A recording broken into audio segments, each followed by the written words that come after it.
It is time for us to join our good friends at the Berkshire Edge, theberkshireedge.com, site to go to find out any news, information, events going on in and around the South County area, of course, right adjacent to us.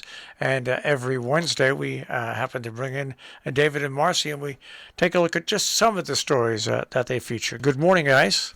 Good morning. Good morning. Good rodeo. Oh, I like that. Yeah, it's an initial rodeo, but I mean, initial rodeo. An initial one, yeah. I have the feeling because if in Goshen they do the Goshen Stampede when it's not, and that thing is always sold out, and it's a 3-day event. So not only they used to do that, yeah, and not only did they bring now it's a rodeo, but they also have a couple of musicians that are from the country music circuit, which are very well known. So it should be a pretty big fundraising event. Well, I used to be on the rodeo circuit, actually. I didn't realize you were Clint Eastwood in the making. Well, I had a horse that was from Nebraska that I raised, and he was just a perfect rodeo horse. So I used to go team roping back in the day. He has all his fingers. I have all my fingers. I didn't lose anything. But I think we were in Connecticut and New York State and Pennsylvania. I was on the road with my horse. There is a circuit. There is, and there is a circuit. Oh yeah, there is a big circuit. Yep, there are two actually. Yeah. There's the There's the PRCA, which is the Professional Rodeo Cowboys Association, which is the big one, and there's an American. There's a smaller one too. All right. Anyway. Okay, well, let's move up into South County and talk about the Great Barrington Select Board. They've now given the green light for installation of electric vehicle charging stations, though it won't be for free. No. No. No, that's the issue actually. But it was a very split decision in our select board. But they have put up these 2 charging stations. Yes, they're going to be installed downtown. Yeah. Right. This is the debate is that the town seems to be offering free electricity for cars. So the town went back to the drawing board, they say, and so apparently it's not going to be free. Yeah, there was big discussion about whether it would be free or not. I think it's so easy nowadays with credit cards and with the way you can use them to set up a machine to a 35 or 60-minute charge, and you can choose high charges or low charges. So I think it's a boon for the town. I think people were right to complain that it was free, because I think people with electric cars, when they're out weekending and especially visiting in our community with electric cars, they wouldn't mind paying for, while they're out shopping or going to a restaurant in Great Barrington, while they got their car charged. I think it's just right. No, I think this is the first. I think this is a great initiative here that the select board is taking to embrace a kind of carbon-free, you might say, transportation system, and I think that's just it's heartening actually for the select board to have done this. I mean, but these are not going to be free to the town. These stations will cost about $25,000 a piece just to buy the charging station. And then the electricity is about 75 cents to $1.10 per hour of electricity currently. So, and the stations can come equipped with credit card machines. Billing can be based on the amount of electricity drawn or the duration of the plug-in. So you just, you can pay for what you use. They're also, the Big Y also has some stations in their parking lot, and they're not free. So I guess, the select board voted 3-2 to charge for the towns. Yeah, it's just like in North Canaan I think it's the Big Y that they have in North Canaan. They have charging stations there as well. Yeah. And I just think the argument for free was that it really sends a message that the town is supporting clean energy. Well, I think the fact that they were willing to put a couple of charging stations in, let's say they cost $20,000 a piece, that's enough. That's enough support. That's enough support. I mean, it's because you can grow from there. If they're used a lot, well, then the town realizes, hey, you know what? Maybe we'll get some more in other locations, and price it just enough so it's enough to pay back your initial investment. I just think it's a thing of the future that's here now, and I think that any town that wants to have a tourism is going to have these charging stations in them, because more and more people are going to be buying more and more electric vehicles. Right, and they need to. That's right, and it sends a signal that we're embracing this new technology, and making it available to people. Now, this next story scares me. What? Berkshires, the local currency pioneered in Great Barrington 15 years ago. Berkshires is going digital. Bitcoin and all that stuff scares me a little bit. So how are they going digital? Oh, the Berkshires? Yeah. Berkshires. Yeah. Right. This is our local currency. This is our local currency. You know. Well, it's a pilot program, actually, between Berkshires, which is which was initially a way of encouraging people to buy locally, because it was a currency that was available in Great Barrington. So you saved 10%. You saved 10%. So, but in any case, they're trying to go. This will be a program to perhaps introduce this in a more technologically modern way, because Berkshires is it's a number of years old now. Well, it's 20 years old, and actually the bills are 15, quite beautiful. 15. You know. This is a very interesting idea that you could buy. I think you buy $10 worth of Berkshires for $9, and certain local businesses accepted it, so that you actually, if you used Berkshires, you get a 10% discount on anything that you buy with them. Right. It was an attempt to have encourage people to shop locally. Right. Right. Well, I think it's and only the local stores accepted that. them. I think it was. And we have been running articles, since we started. I mean, there is a Berkshire Business of the Month every month. Right. So, businesses that accept Berkshires.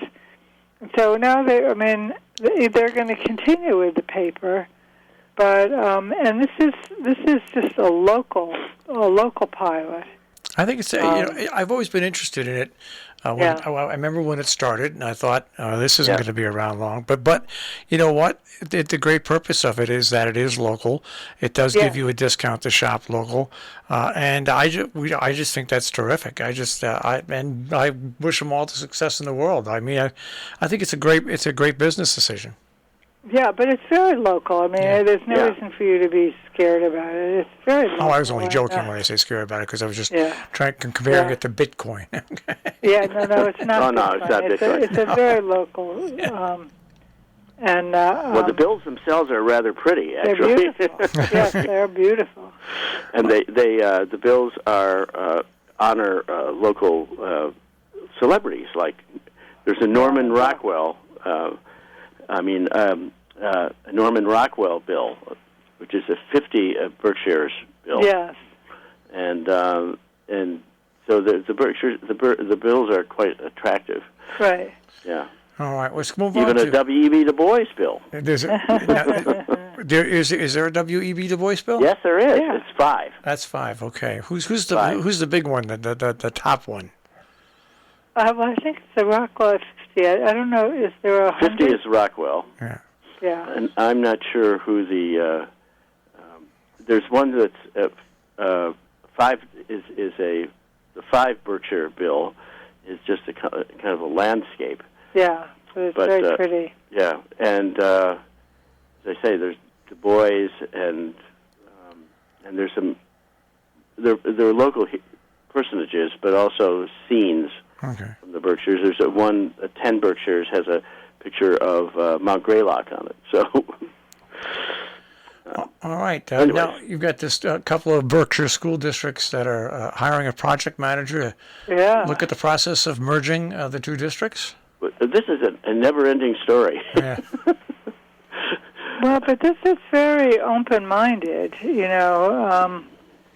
The Berkshire Hills Regional School District, which is Great Barrington, Stockbridge, and West Stockbridge, and the Southern Berkshire Regional School District, which is Sheffield, New Marlborough, Egremont, Monterey, and Alford.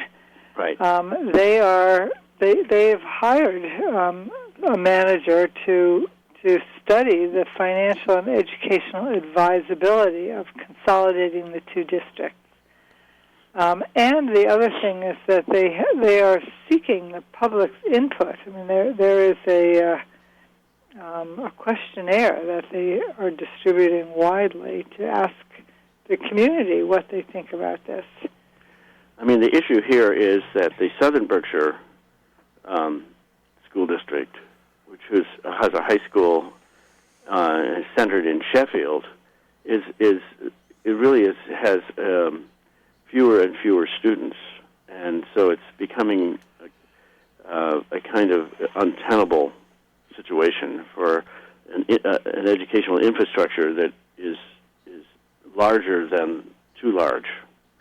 Well, it's because the number of students has dropped. But, this is a very emotional issue. First of all, people have loyalties to their local schools and their local high schools. But the other thing is that, the busing is going to take kids all around. There's going to be a very long bus ride for some kids. Yes, for some kids it's going to be big distances. So, but on the other hand, I mean, when you think about it educationally, they've got such duplication that it means that they're limited in the kinds of services and resources they can offer kids because they've got to duplicate them for small numbers of kids. It's interesting. Housatonic Valley Regional High School found out this week, and they'll have the official figures after October 1st. But their freshman class, they've had a overall 10% increase in population at the school this year. Great. The freshman class almost doubled. And to what do they attribute that? People moving in the area. Yeah. Because they're. It took our school district, which had a population of about 280, 290 that we thought was going to drop lower, and it's now up to 340. And that's the first real good sign that we've seen regarding the school district in a long, long time with people, bringing their kids back into the systems, because you need the fannies and the seats to pay the bills. It's just you get to a point where you just can't pay the normal bills. It becomes too expensive. So it's, if it happens at Housatonic, I bet you it's going to happen up in South County as well. It may. Yeah. What do you attribute this increase in population, though? It looks like the pandemic. People bought houses up there and actually stayed, which doesn't surprise me at all. But I'm glad they got the property when they got, because I don't think there's very much left. That's right. Right. Speaking about schools, though. I don't know that we've had an increase in the public school population. I think the private schools have seen a tremendous increase. Yeah. That's too bad. All right. Well, we'll go on to speaking about schools.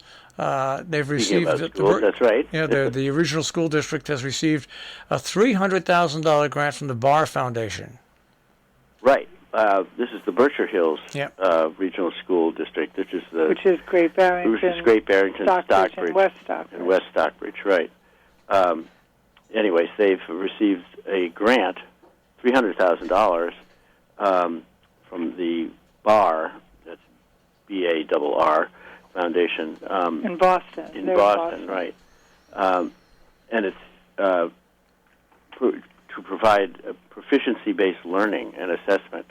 And also to expand the role of student voices in school decisions and prioritizing social and emotional learning, among other things. Right. And so the grant is going to pay for teachers and the professional development of these programs. So it's an interesting initiative, and we'll see how this program develops. Right. It'll be, obviously it's not going to happen right away. I mean, the money's going to be used to support changes from a year from now. Right. But again, it's,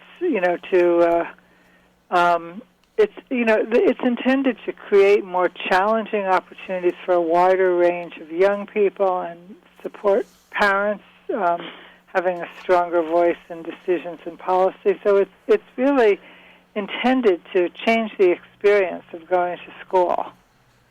Yes, well, the Barr Foundation is also funding projects, all over New England. Right. They are funding programs at the Berkshire Regional Planning Commission. And also at the Arts Build at the Berkshire Taconic. At Berkshire Taconic, right. Yeah. So it's an interesting initiative here for our local school system. Right. All right, we'll move on. Go on. No, go on. No, I was just going to say, this is the second grant they've gotten from the Barr Foundation. They had one in 2019, so this latest grant grew out of what had been done before. But they really, the Barr Foundation is really trying to get constituents to think creatively about school redesign. So it's very exciting that we have it here. I think we have a school system that's still big enough to be significant, but small enough to have an impact when you make changes. So, well, and a shout out to the Berkshire Hills administration for finding out about this grant and applying for it and getting it. It's a very progressive outfit, the Berkshire Hills. Right. And it's to the benefit of the students. Yes, definitely, because, the other thing about this grant is it's going to allow the school to expand a partnership with the Yale Child Study Center, which is, exploring how to deal with social and emotional learning and emotional intelligence. So it's not just chalk and talk anymore. This is a way of trying to reach the full student, both intellectually and emotionally. So this is very exciting. All right, I want to move on to the next story. The Boston Symphony Orchestra offering free tickets. Yes, right. Free.